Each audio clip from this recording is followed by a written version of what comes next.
Tadi wajib belajar, kemudian kalau misalnya kalau di lingkungan itu banyak sih ya. Ada beberapa kasus anak-anak yang putus sekolah. Kalau putus sekolah mah kan saya SD nggak nyambung SMP atau SD sampai kelas 3 gitu ya. Nah bahkan sampai ada kasusnya itu bukan putus sekolah tapi tidak sekolah pada usianya sudah remaja.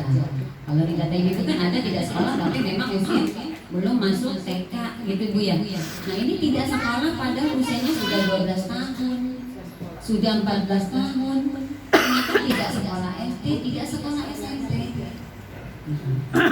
Ternyata diterlantarkan dalam arti tidak diurus pendidikannya. Kalau dibilang ekonominya benar-benar nggak bisa buat sekolah, ternyata anaknya pegang HP ketika dikunjungi masing-masing pegang HP. Dua anak, laki-laki dua-duanya, anaknya pegang HP. Setiap hari, sepanjang hari main HP. Nah, kemudian kalau misalnya nggak diberi pulsa, kata bapaknya ngamuk-ngamuk, jatah satu hari 10.000 pulsa. Nah, kan berarti ada dana yang bisa diolah. Ya Bu.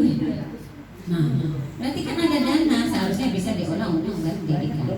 Nah, ini masalahnya kan terkait pemahaman orang tua tentang pentingnya sekolah. Ketika orang tua pemahamannya kurang gitu ya, motivasinya kurang, bagaimana nasib anaknya? Tentu saja ya dia asik yang main aja gitu ya. Saya sangat yakin juga ya di sini walaupun anaknya mungkin udah sukses, sudah kuliah sampai sarjana, kemudian sudah kerja di tempat yang bagus, memotivasi anak sekolah kira-kira susah atau gampang? Susah gampang. Susah gampang.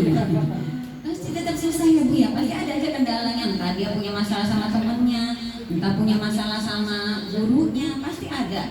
Di antara misalnya 10 guru, 1, 2, pasti ada yang gak cocok gitu ya dengan anak kita. Oh, aku gak suka guru itu, aku gak mau belajar aja, pasti ada gitu.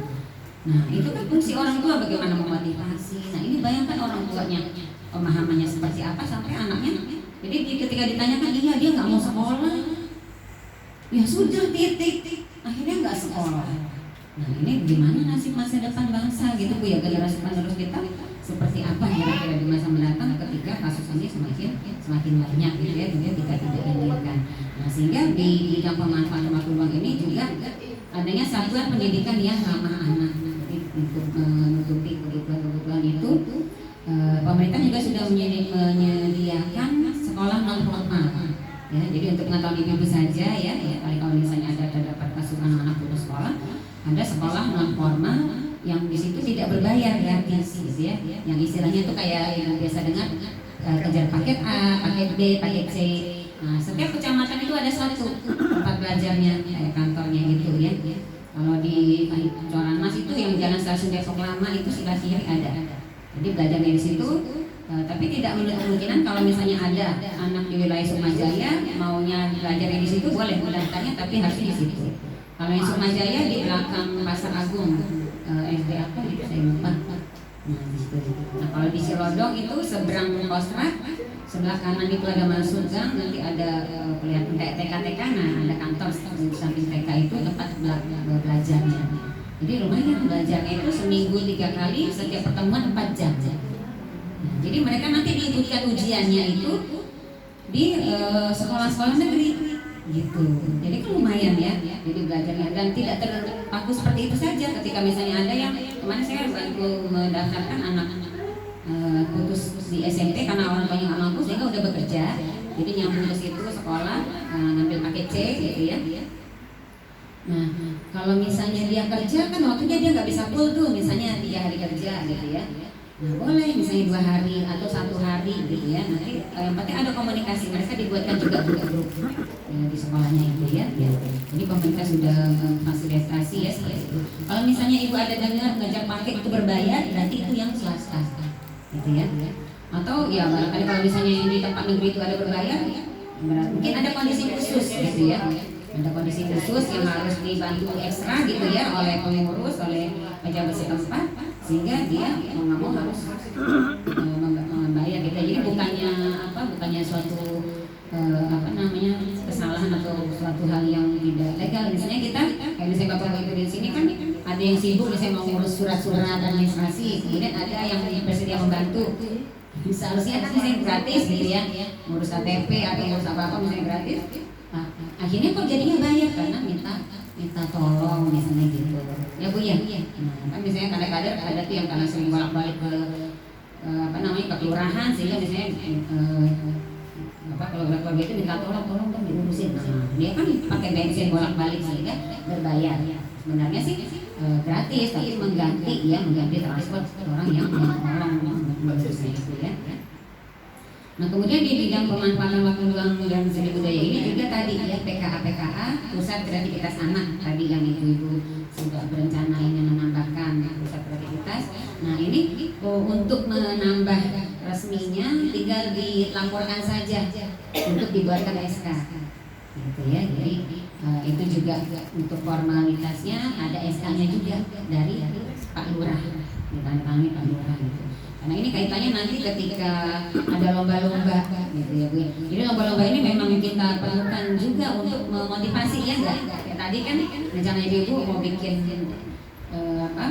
yang acara Oktober nanti ya dalam rangka peringatan Sumpah Pemuda supaya tertarik kan lomba gitu ya. Karena memang lomba ini salah satunya itu yang bikin semangat gitu ya. Nah, jadi ketika ada lomba-lomba salah satu syaratnya biasanya SK.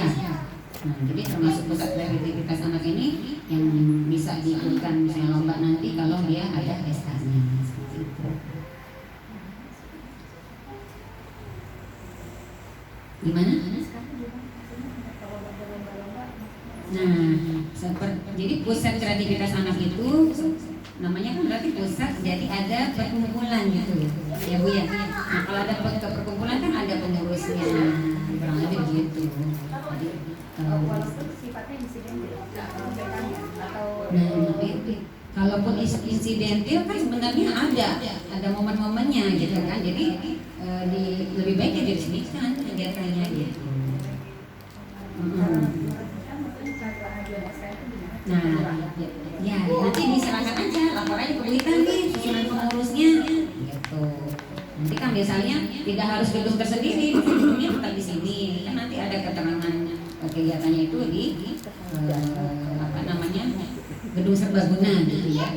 Tempatnya nggak harus khusus yang penting di situ pusat kegiatannya. Atau misalnya di sini kan ada lapangan olahraga itu ya. Kan gitu ya. Seperti itu. Jadi ada SK-nya. Ada kegiatan-kegiatan dari kelurahan. Ada SK, ada support. Iya. Sampai saat ini sih masih support dananya masih terbatas pembinaan gitu ya. Nanti kalau untuk pengurus mungkin nanti diundang ya pembinaan ke kelurahan atau lomba yang masih sebatas itu. Jadi tidak menutup kemungkinan ketika misalnya kelihatannya ternyata bagus gitu ya, seperti di Posyandu tidak ada sumber dana barangkali yang dulu awal-awal ya. Nah ketika sudah berjalan, pemerintahan sudah memberikan perhatian khusus, Posyandu ada dananya, Pospindu ada dananya gitu kan. Ibu terima? Belum. Oh belum, yang sebelumnya mungkin terima ya? Belum. Misalnya Posyandu berjalan? Berjalan. Oh itu mah tanya sama Bu Gita ya. Saya nggak ngomong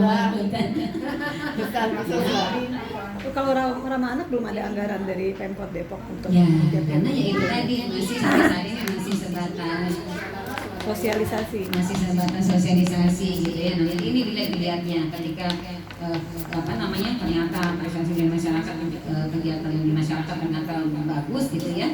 Nah ini nanti kan akan bisa diusulkan dan ibu kemungkinan juga akan diundang gitu kan perwakilannya untuk mengikuti rapat-rapat musrenbang gitu ya ya. Nanti kan bisa.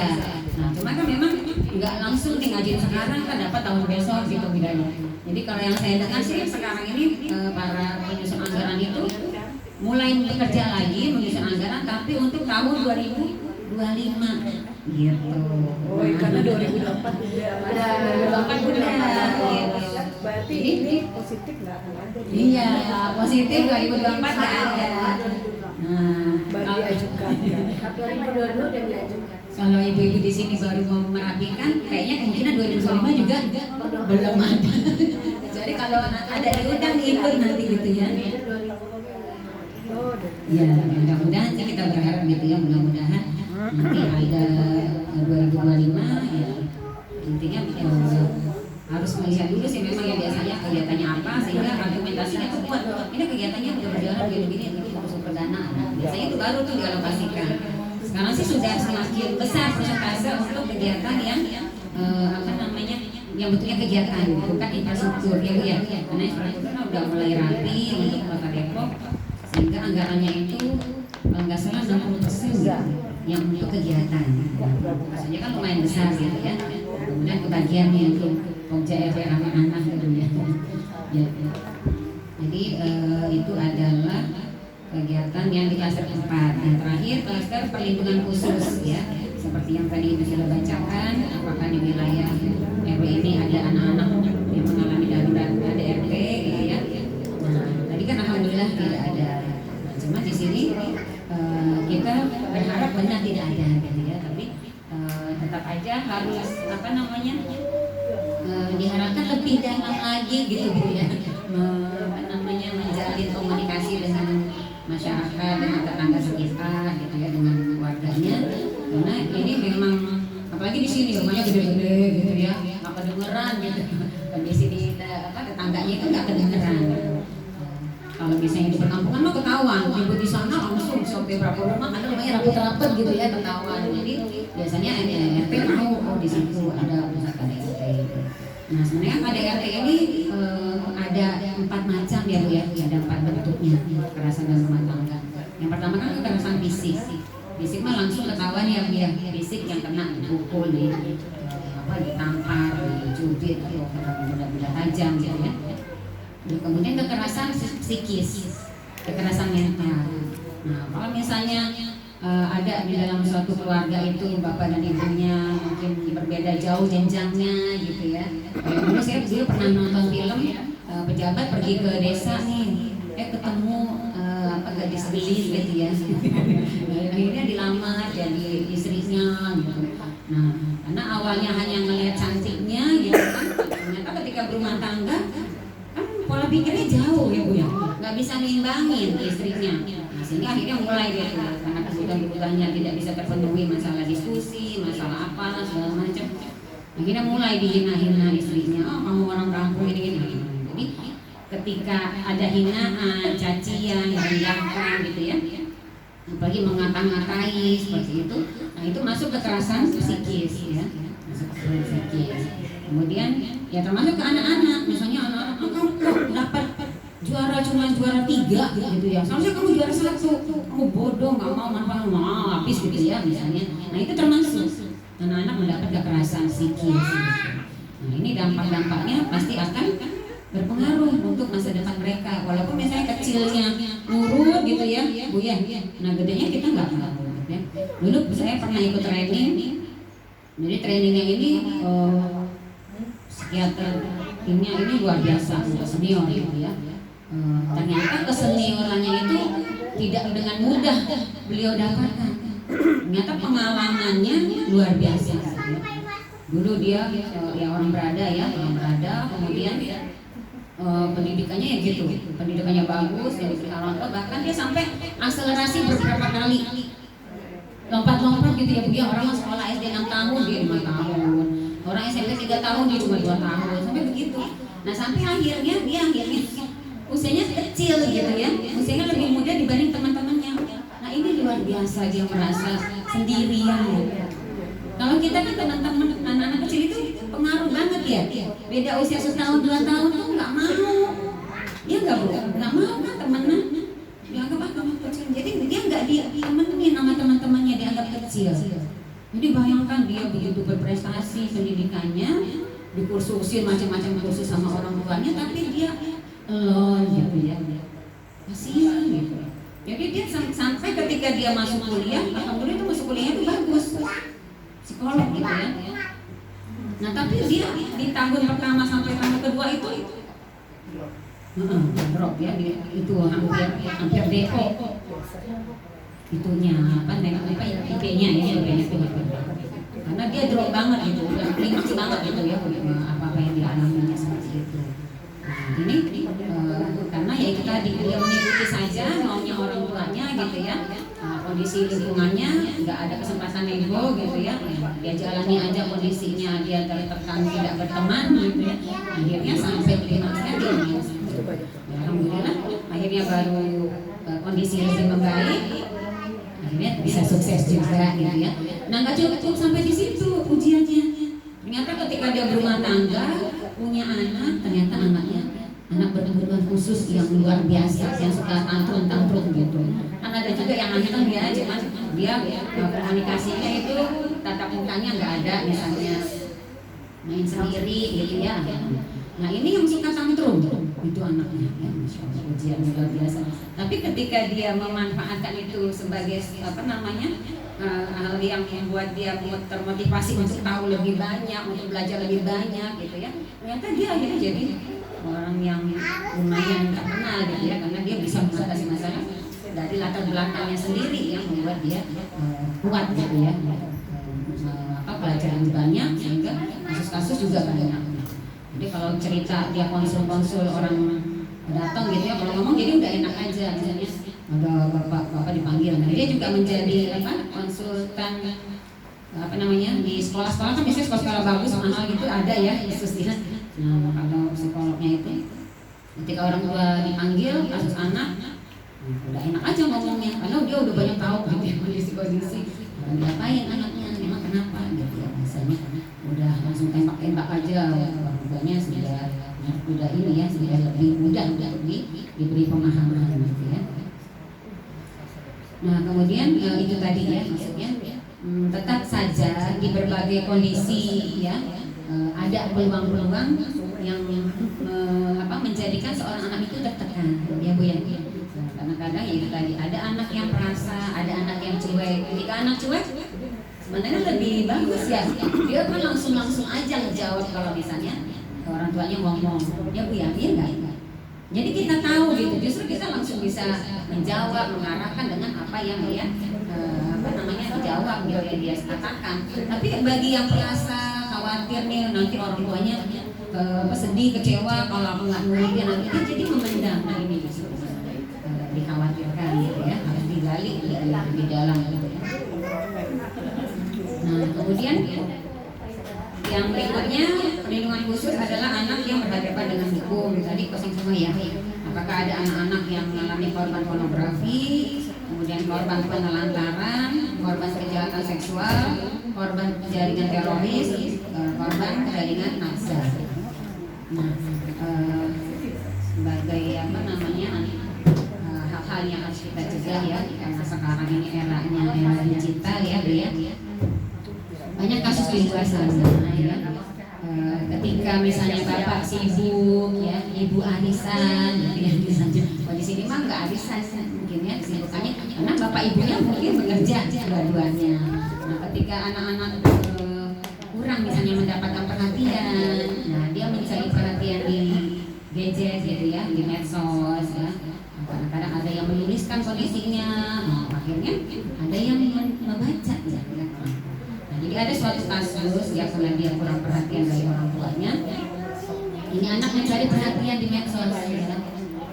Ada deh itu yang nyambut ya, karena ini anak perempuan, ada seorang laki-laki yang menyambut ya, keluhannya, memberikan perhatian. Kemudian tidak hanya perhatian dari ucapan-ucapan saya gitu ya, menanyakan keluhannya, kemudian menasihati segala macam, juga berikan hadiah, ngirim hadiah gitu ya. Lama-lama kirim foto, minta kirim fotonya yang agak vulgar gitu ya. Kamu yang begini dong, yang fotonya begini dong gitu ya. Nah, akhirnya sampai pada suatu ketika si gadis ini ya, si remaja perempuan ini sadar gitu ya, tersadarkan dia sebenarnya sayang nggak sih sama aku gitu ya, kok makin hari makin ngerepotin gitu ya. Akhirnya tidak nurutin lagi maunya si laki-laki ini. Nah akhirnya mulai muncul ya, baru ketahuan. Nah ini ternyata ada memang niat khususnya ini ya, jadi si laki-laki yang memberikan perhatian ya. Mulailah dia ngancam, kalau tidak nurutin nanti foto-foto kamu aku sebar. Nah akhirnya mulailah tertekan lagi ya, jadinya mencari perhatian dia mencari kasih sayang karena tidak mendapatkan dari orang tua, ternyata yang memberikan kasih sayang di luar ini juga menekan ya, ketahuan akhirnya begitu. Akhirnya stres gitu ya. Sampai dikata-katain, dibully gitu ya. Kamu sudah menerima pemberian aku yang begini. Akhirnya ini anak pergi ke psikiater mengeluhkan permasalahannya. Jadi udah nggak mempan dengan nasihat kalau udah ke psikiater itu ya. Dia udah nggak bisa menanggung sendiri sehingga dia harus dibantu dengan obat. Karena kalau sudah kena ke sarafnya tekanannya itu Bu ya, stres itu, dia nggak bisa mengatasi ketika sedang marah gitu ya, sedang stres dia nggak bisa mengatasi. Kalau dia nggak menyakiti orang, tidak merusak barang, larinya dia akan menyakiti dirinya sendiri. Dan saya pernah wawancarai seorang anak ketika dia melukai tangannya, saya sayat gitu. Ternyata dia dapat dari medsos. Jadi anak-anak itu nggak bisa tempat bertanya, ya nggak punya tempat bertanya, nggak berani bertanya, dia sedang dalam stres, tekanan gitu ya, dia nggak bisa menyelesaikan masalahnya. Dia ngobrol-ngobrol di medsos itu, dia dapat petunjuk. Kamu coba aja ngiris-ngiris nanti ya, dia agak tenang. Jadi dia iris-iris tangannya. Saya kira dia dapat dari mana? Maksudnya cuma sendiri aja gitu ya. Ternyata dia dapat dari medsos. Jadi di samping memang banyaknya ya kemanfaatan dari apa namanya gadget ini ya, internet ini, ternyata juga memang kita tidak bisa pungkiri banyak hal-hal negatif lainnya ya harus kita waspadai. Ya barangkali itu saja yang bisa saya sampaikan. Mungkin kalau misalnya ada sedikit dialog ya, misalnya masih diperlukan, kita masih kalau misalnya masih ada waktu yang kita ada yang ditambahkan mungkin udah. Insya Allah demikian yang bisa saya sampaikan. Kurang lebihnya saya mohon maaf bila ada kata-kata yang salah gitu ya, banyak kalau banyak ngomong pasti banyak salah ya, banyak hilafnya gitu, ada hal yang tidak berkenan gitu, saya mohon maaf. Terima kasih sekali lagi. Insya Allah mudah-mudahan ada kesempatan bertemu kembali gitu ya. Sekalian saya akhiri bila taufiq wal hidayah. Assalamualaikum warahmatullahi wabarakatuh.